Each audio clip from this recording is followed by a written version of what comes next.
The Grimm Brothers version of Little Red Riding Hood. Read by Diana Veronica.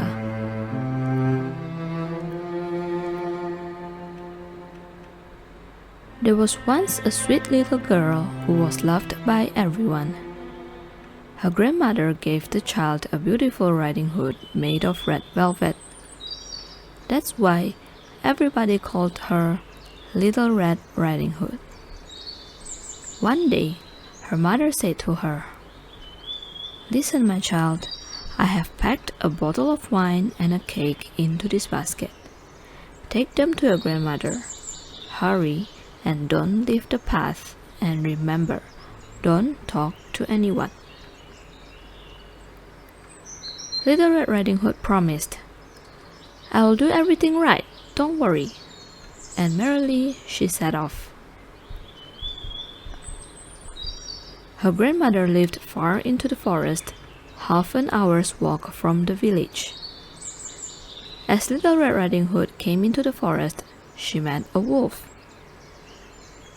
"Good morning, Little Red Riding Hood," he said kindly. "Where are you off to so early?" Little Red Riding Hood didn't know what a wicked animal the wolf was, and wasn't afraid of him at all. "I'm going to my grandmother with some wine and cake. Grandmother is ill, and this will give her some strength," she replied.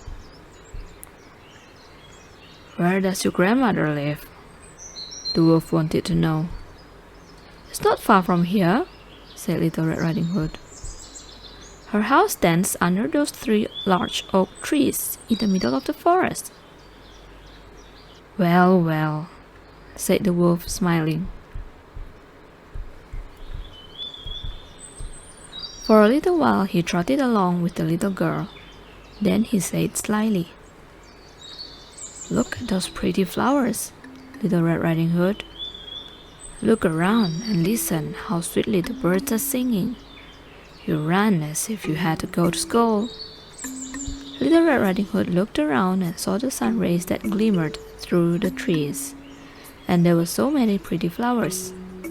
Her grandmother would be pleased to have a nice bunch of flowers. Little Red Riding Hood left the path and started to pick some flowers, and she went deeper and deeper into the forest. Meanwhile, the wolf ran to the grandmother's house.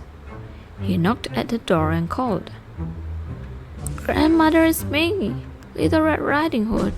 I've got some cake and wine for you." "Just come in, dear, it's not locked," replied grandmother. So the wolf opened the door, stormed into the room, and swallowed the grandmother. Then he put on her clothes, put her nightcap on his head, and lay in her bed. Little Red Riding Hood had picked a lovely big bunch of flowers. Suddenly, she remembered her grandmother and hurried to her house. She was surprised to see the door wide open. She entered very cautiously. Slowly, she went towards the bed, and there was her grandmother, but she looked so strange. Little Red Riding Hood said, "Grandmother, what big ears you have." "All the better to hear you with," replied the wolf. "And grandmother, what big eyes you have," said the little girl. "All the better to see you with." "And grandmother, what big hands you have." "All the better to hold you with." "But grandmother, what terribly big teeth you have." "All the better to eat you with." And with that, the wolf leapt out of the bed and swallowed Little Red Riding Hood. Then he went back to bed. When the huntsman passed by grandmother's house, he wondered why the old woman was snoring so loudly. He went into the house and saw the wolf in the bed. and because he thought that the grandmother could still be saved, he didn't shoot the wolf. Instead, he cut open the wolf's stomach with a pair of scissors. Little Red Riding Hood jumped out of the wolf's stomach, and a few moments later, the grandmother followed and was still alive. They filled the wolf's body with stones and sewed him up again. As the wolf woke up and tried to run away, he fell down dead. Now, the three of them were very happy. The grandmother ate the cake and drank the wine and was soon feeling well again.